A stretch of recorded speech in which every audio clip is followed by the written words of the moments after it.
워렌 버핏, 미국의 전설적인 투자자. 전설적이라는 이름을 붙일 만한 수익률 20년간 무려 연평균 22%. 투자 좀 한다 하는 사람도 한 번 벌면 한 번 잃는 게 보통인데 따봉! 1930년 미국 오마하 출생. 그래서 오마하의 현임. 아버지는 증권 세일즈맨. 가업을 이어서 대박을 낸 케이스.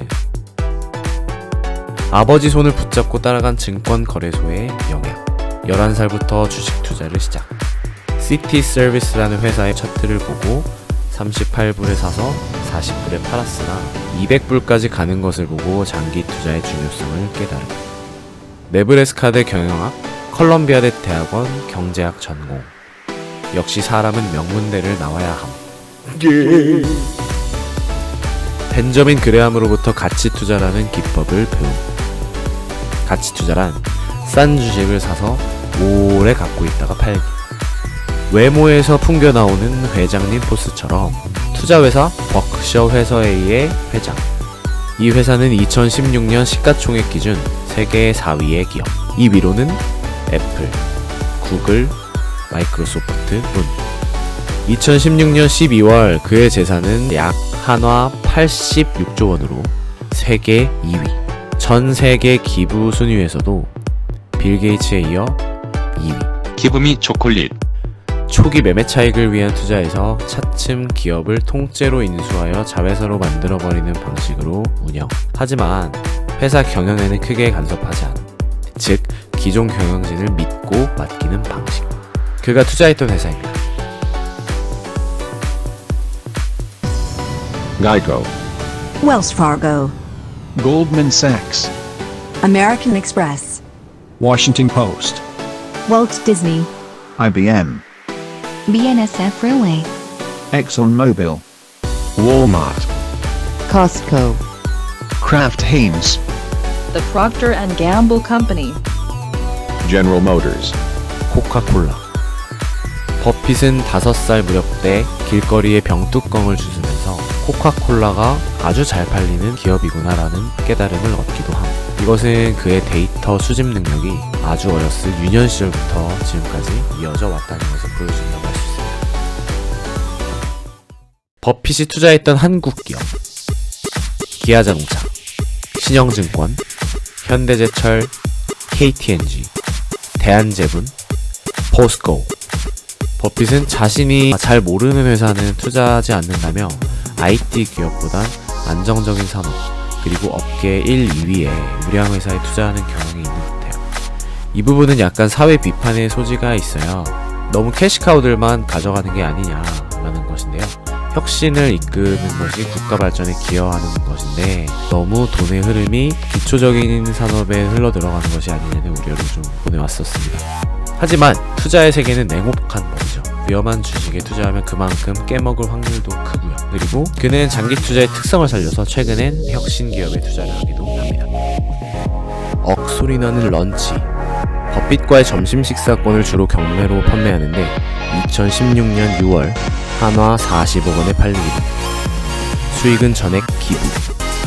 다음 투자처가 어딘지만을 제외하고 모든 질문 가능. 과연 여러분이라면 그에게 어떤 질문을 하시겠습니까? 저라면 진지하게 이거 한번 물어보고 싶네요. 코카콜라 중독이라던데 혹시 밥 말아 드실 수 있는? 자, 이 워렌 버핏 회장님이 투자자들에게 주옥 같은 충고를 하셨습니다. 한번 살펴볼 만한 가치가 상당히 있겠죠. 보시죠.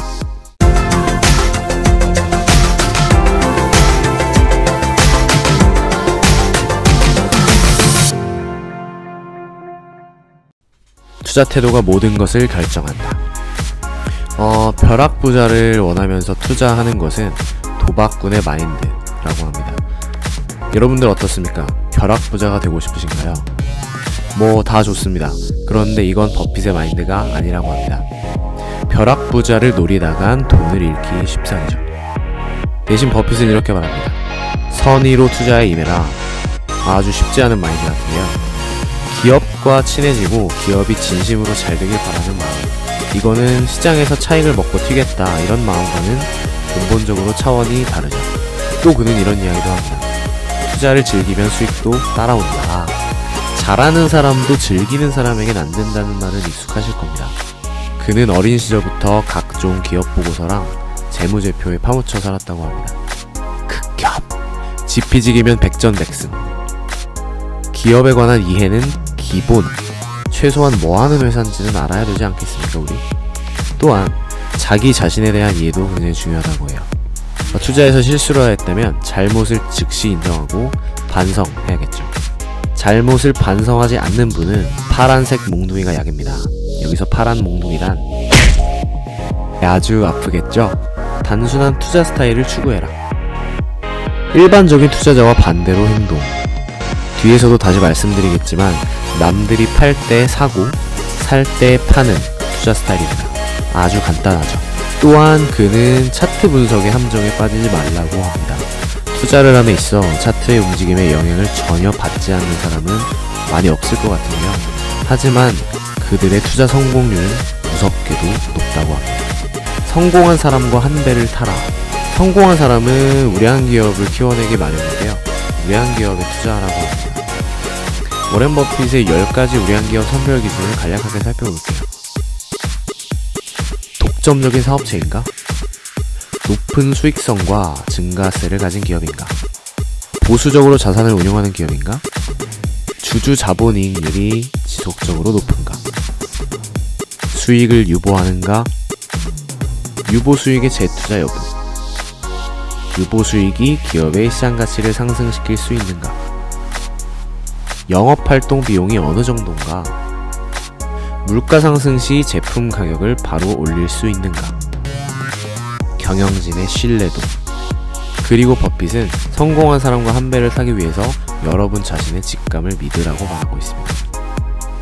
역시 라면은 신라면이 제일 맛있는 것 같은데, 혹은 요즘 TVN 드라마가 참 재밌단 말이야.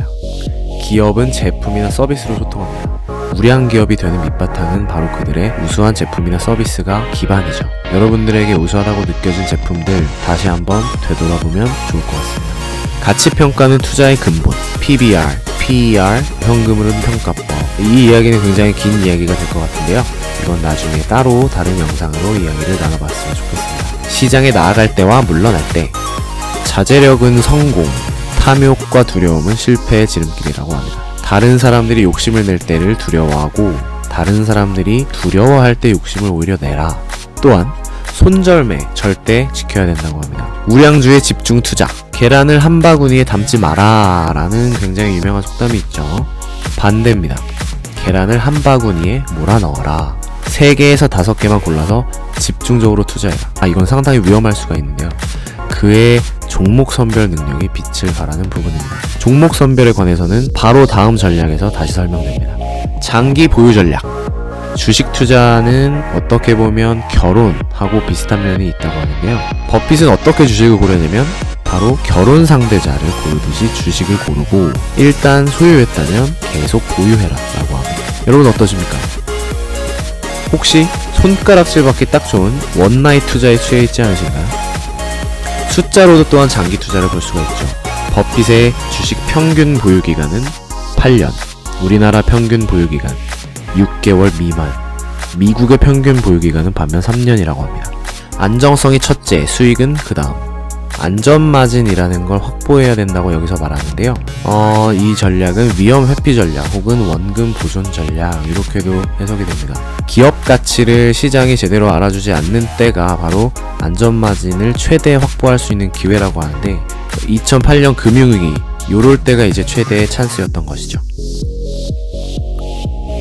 여러분 어떠셨나요? 저처럼 자괴감이 드시나요? 워렌 버핏 할아버지께 배우고 우리 하고 웃읍시다. 끝!